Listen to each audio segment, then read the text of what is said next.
శాపమునకు వారసులుగా ఉండుటకు మనల్ని పిలవలేదు. మనల్ని ఎందుకు పిలిచాడో తెలుసా? ఆశీర్వాదమునకు వారసులగుటకు పిలిచాడు. రాజు రిఫరెన్స్ చెప్పండి మీకు దమ్ముంటే. 3 అంకెలు లెక్క పెడతా. 1 పేతురు పత్రిక 3వ అధ్యాయం 9వ వచనం. 2 పేతురు 1 పేతురుకి ఏమవుతాడు?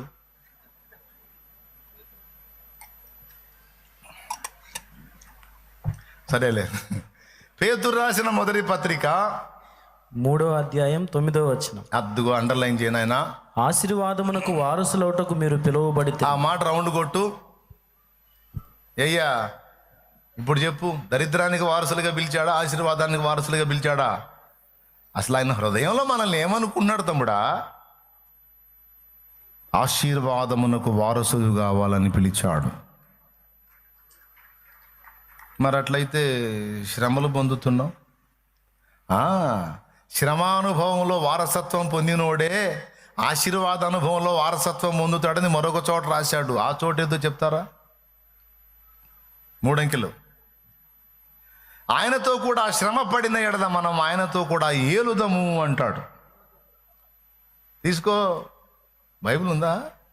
తిప్పు. మరి ఏమో యాడుంది, నువ్వు రిఫరెన్స్ చెబితే కదా తిప్పడానికి. 2 తిమోతి పత్రిక 2వ అధ్యాయం 12వ వచనం. ఎంతమంది తిమోతిలు ఉన్నారు? సరే, తిమోతి ఒకడేనా? తిమోతికి రాసిన 2వ పత్రిక 2వ అధ్యాయం 12వ వచనం. సహించిన వారమైతే ఆయనతో కూడా ఏలుదుము. అది ఏం సహించిన వారమైతే నానా? చెప్పు నానా, ఏం సహించిన వారమైతే?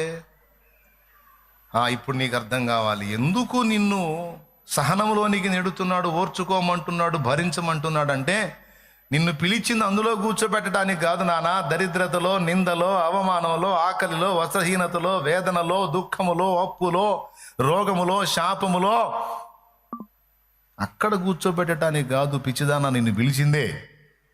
మరి ఎందుకు పిలిచావు? నేను ఆశీర్వాదమునకు నిన్ను వారసుడిగా, వారసురాలిగా చేయడానికి పిలిచా.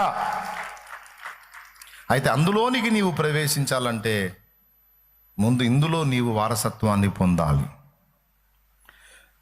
మనమేమి ఎగిరెగిరి పాటలు పాడుతాం, ఆ లింక్ ఏమో తెలియచావదు.